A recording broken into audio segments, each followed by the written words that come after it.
खुद बैठ के हेल्थ मिनिस्टर साहिबा मेरे साथ खड़ी हैं, कल सांबा में मेरे साथ थी, बाज़ाब्ता हमने इस पे बात की है।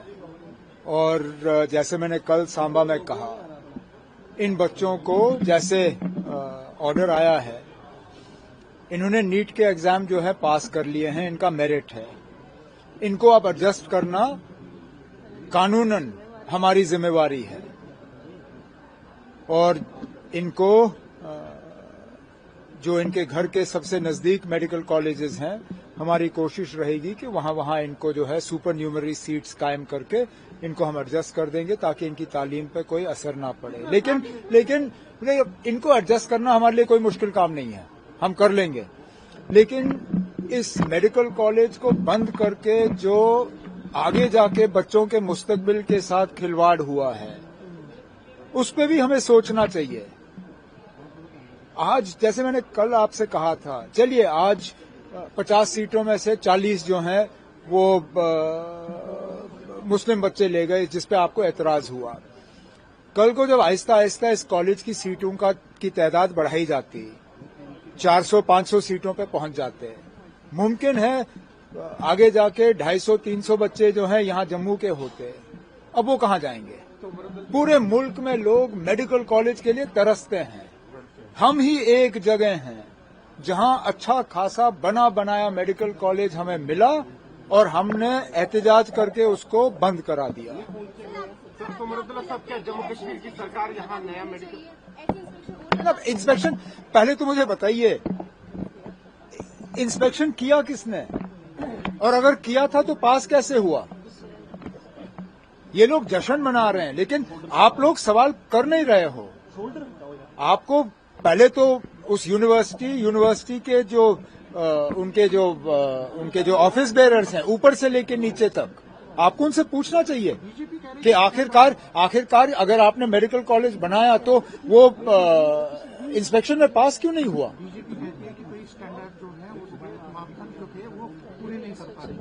फिर तो ये और अफसोस की बात है।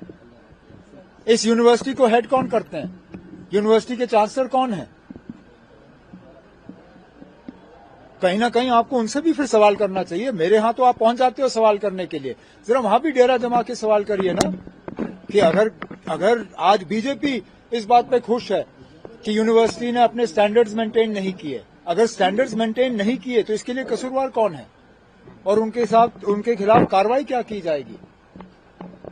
क्योंकि चलिए इन 50 बच्चों को हम एडजस्ट कर देंगे, लेकिन जो आगे जाके नुकसान हुआ है बच्चों के मुस्तकबिल का, उसके लिए कोई ना कोई तो जवाबदेह होना चाहिए। जो गवर्नमेंट क्या वो वापस आपकी साइलेंस हो रही है गवर्नमेंट की तरफ से, क्या वो वापस जो एड मिली थी मेडिकल कॉलेज को गवर्नमेंट की तरफ से? नहीं, वो यूनिवर्सिटी को दी थी हमने एड, और हम उन लोगों में से नहीं है जो पैसे गिन के वापस। इलेक्शन में है साइलेंस, क्या आपकी अनएम्प्लॉयमेंट बढ़ गई है और बाग और ऑर्चर्ड्स और जो है ट्रीज को कट किया जा रहा है और आप खामोश है और अनएम्प्लॉयमेंट बहुत बढ़ गई है?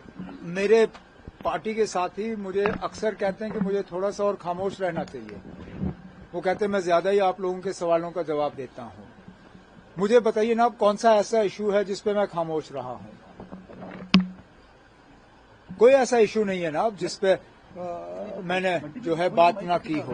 बाकी आगे जाके अगर वो मुझसे किसी इशू पे सुनना चाहेंगे, असेंबली का सेशन आ रहा है, उनके मेंबर से कहिए, सवाल डालिए, सवाल का हम जवाब दे देंगे। ज्यादा टाइम पीठ हमारी तरफ, क्योंकि वो उनका ज्यादा ध्यान ब्लैक बोर्ड पे होता था। ये एक मैथमेटिक्स के टीचर थे जिनके टेबल पे वो ओवरहेड प्रोजेक्टर होता था, घर से वो स्लाइड लेके उस पे डाला करते थे और हमारे को मतलब क्लास डॉज करने का या डक करने का कोई गुंजाइश ही नहीं, क्योंकि ओवरहेड प्रोजेक्टर के जरिए वो तालीम फराहम करते थे। पूरी नजर उनकी हमारे ऊपर रहती थी, उनको पता चलता था कौन ध्यान दे रहा है कौन नहीं दे रहा। वो उस वक्त की टेक्नोलॉजी, और आज देखिए हम एक नई शुरुआत कर रहे हैं और सही माने में टेक्नोलॉजी का इस्तेमाल कर रहे हैं अपने बच्चों को तालीम फराहम करने में। मैं अपने तरफ से स्कूल एजुकेशन डिपार्टमेंट, कैबिनेट के मेरे कुलीग, उनके कमिश्नर सेक्रेटरी और आप सबको दिल की गहराइयों से आज के इस कदम पे मुबारक पेश करना चाहता हूं। इसका सही इस्तेमाल हो तो वाकई हम बच्चों की जिंदगियां जो है बदल सकते हैं। लेकिन जो बात चीफ सेक्रेटरी साहब ने कही, जो बात नासिर ने कही, इशारतन सकीना ने भी वही बात कही। ये ई पाठशाला चैनल ये क्लास को रिप्लेस करने का नहीं है। क्लास और क्लास के टीचर को रिप्लेस किया नहीं जा सकता। ये सप्लीमेंट करने के लिए है, ये गैप्स भरने के लिए है। मैं तो ये उम्मीद करता हूं कि कभी ऐसा दिन ना आए जहां हम बिना टीचर के बच्चों को तालीम फराहम करने की कोशिश करें, क्योंकि आधे से जो साइकोलॉजिकली हम समझते हैं, टीचर का स्टूडेंट के साथ पर्सनल टच जो रहता है, जो रैपो रहता है, वो आप किसी डिवाइस, किसी स्क्रीन, किसी टेक्नोलॉजी के जरिए उसका आप मुतबादल जो है वो तैयार नहीं कर सकते हो। और अच्छे टीचर ऐसे होते हैं जो कि खराब से खराब बच्चों को जो है ऊंचाई के वो पहाड़ जो है वो पार करवा देते हैं। बचपन में मुझे साइंस का जरा सा भी शौक नहीं होता था और मेरे माँ बाप बहुत उस वक्त घबराए हुए थे कि 10वीं में मैं शायद फिजिक्स केमिस्ट्री में मेरा कंपार्टमेंट होगा, मैं पास करूंगा नहीं।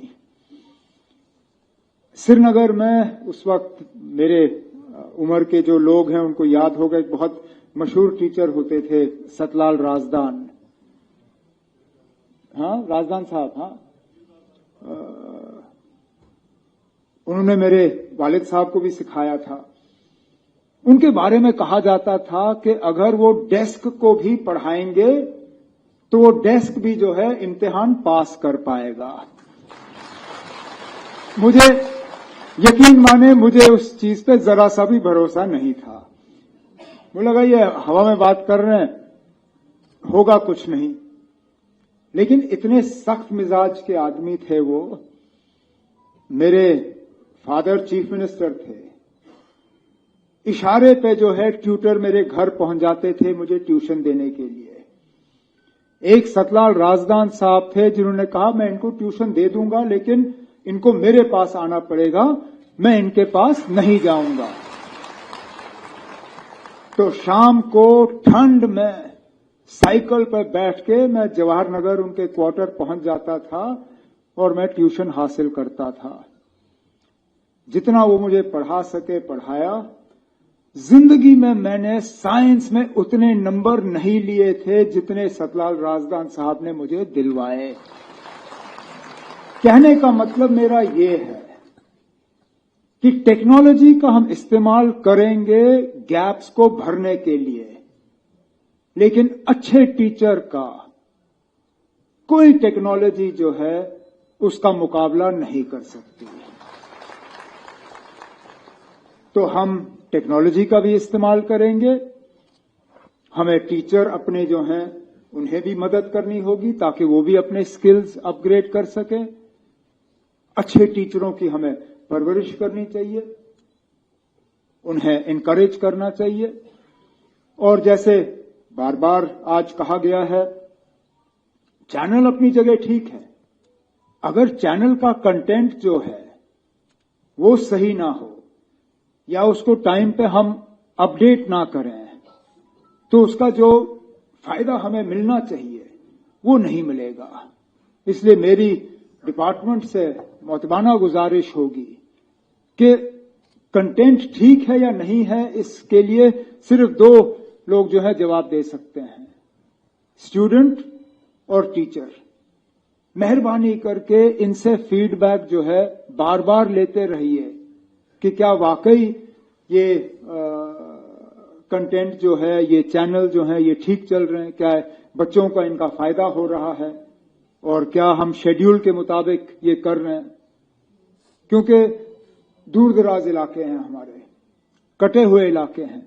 आज मैं स्कूल एजुकेशन डिपार्टमेंट को मुबारक पेश करता हूं कि 14 जिले जो हैं उन्हें 100% लिटरेट जो है वो करार किया गया है। लेकिन जो 6 रह गए हैं, आप देखें, अगर उनके नाम आप पढ़ेंगे तो हमारे सबसे दूर दराज जिले वो हैं जहां सबसे ज्यादा मुश्किल हालात हैं, जहां ज्योग्राफिया के लिहाज से मुश्किल का हम सामना करते हैं, जहां कनेक्टिविटी के लिहाज से हम मुश्किल का सामना करते हैं, जहां मौसम के लिहाज से हमें मुश्किल का सामना करना होता है। तो इसलिए इस चैनल का जो है मुझे लगता है हमें फायदा होगा, क्योंकि बच्चे स्कूल में जो पढ़ेंगे वो पढ़ेंगे, उसके बाद घर आके इन चैनल्स के जरिए जो है वो और ज्यादा तालीम के तरफ ध्यान दे सकेंगे। स्क्रीन अपने आप में खराब नहीं है। ये जो हम बच्चों को कहते हैं आप स्क्रीन का इस्तेमाल करिए, स्क्रीन अपने आप में खराब नहीं है। आप स्क्रीन इस्तेमाल करके करते क्या हो, खराबी उस चीज में है। अब मैं बच्चों को कहूं आप स्क्रीन मत इस्तेमाल करिए, आप मोबाइल डिवाइस मत इस्तेमाल करिए, लेकिन अगर वो मोबाइल डिवाइस यूट्यूब पे एजुकेशनल या नॉलेज बेस्ड वीडियोस के लिए हो तो उसमें क्या खराबी है। कोई क्विज करने के लिए हो, कोई माइंड इंप्रूविंग जो क्रॉसवर्ड्स और वर्ड पजल्स और इस चीज के लिए हो वो करें। आप पबजी खेलना शुरू करें तो फिर तबाही के अलावा और तो कुछ होगा नहीं। तो हमें अपने बच्चों को एनकरेज करना चाहिए कि आप अगर इस्तेमाल करना है तो करिए, लेकिन उन चीजों की तरफ हमें उनको थोड़ा सा धकेलना चाहिए जिससे उनको फायदा हो। मैं एक आपसे गुजारिश करूं, हमारे आजकल के बच्चे जो है किताब बहुत कम पढ़ते हैं। स्कूल में जो उनको टेक्स्ट बुक्स आप दे देते हैं वो हम दे ही देते हैं, लेकिन टेक्स्ट बुक्स के अलावा मुझे नहीं लगता है कि हमारे बच्चे आज किताब उठा के पढ़ते हैं। किताब पढ़ने की आदत हमें अपने बच्चों में डालनी चाहिए। मैं बार बार अपनी मां का शुक्रिया करता हूं जिन्होंने मुझे किताब पढ़ने की आदत दी। आज भी मैं जितना भी दिन में काम करूं, रात को अगर मैं कम से कम 2-3 पेज किताब का ना पढ़ूं, मुझे ठीक से नींद नहीं आती। ये आदत अगर हम अपने बच्चों में डालें, अखबार पढ़ने की, मैगजीन्स पढ़ने की, paper magazines, paper newspapers, books, physical books, एक पूरी नई दुनिया जो है हम उनके लिए खोल पाते हैं। तो ये चंद कुछ बातें कह के मैं इस उम्मीद के साथ कि ये चैनल जो है ये हमारे लिए एक शुरुआत होगी। बाइज़ैक एन ने ये एक खाका हमारे लिए एक हैंचा है, लेकिन सही चीफ सेक्रेटरी साहब ने कहा और मुझे शर्मा साहब भी कह रहे थे कि इरादा यही है कि हर क्लास का एक अपना चैनल हो, क्योंकि जाहिर सी बात है जो 12वीं क्लास के बच्चों को आप पढ़ाओगे वो 8वीं जमात के बच्चों को समझ ही नहीं आएगा। तो एक चैनल पे आप 1 से लेके 12वीं क्लास तक का मटेरियल जब कंप्रेस करोगे तो हर एक क्लास को कम वक्त मिलेगा। तो आहिस्ता आहिस्ता हमें अपने ये चैनल्स बढ़ाने होंगे और एक दिन ऐसा आए जल्दी जहां हर एक क्लास के लिए एक एक चैनल हो, रेलेवेंट कंटेंट जो है वो हम बनाते रहें। लेकिन मैं फिर अपनी बात इसी पे खत्म करूंगा कि किसी को भी इस शक में नहीं रहना चाहिए कि ये ई पाठशाला, ई स्कूल्स, ई क्लासरूम्स जो हैं हम कायम कर रहे हैं क्योंकि अब हमें टीचरों की जरूरत नहीं पड़ेगी। ये चैनल हो ना हो, कनेक्टिविटी रहे ना रहे, फिजिकल टीचर्स जो है उनको कभी रिप्लेस नहीं किया जा सकेगा और ना हमें कभी भी इनको रिप्लेस करने का इरादा है। इस उम्मीद के साथ कि आप भी जम्मू कश्मीर और हमारे बच्चों के मुस्तकबिल को बेहतर करने में जो आप एक नुमाया रोल अदा कर रहे हैं उसको आप और मेहनत और लगन से करेंगे। मैं स्कूल एजुकेशन डिपार्टमेंट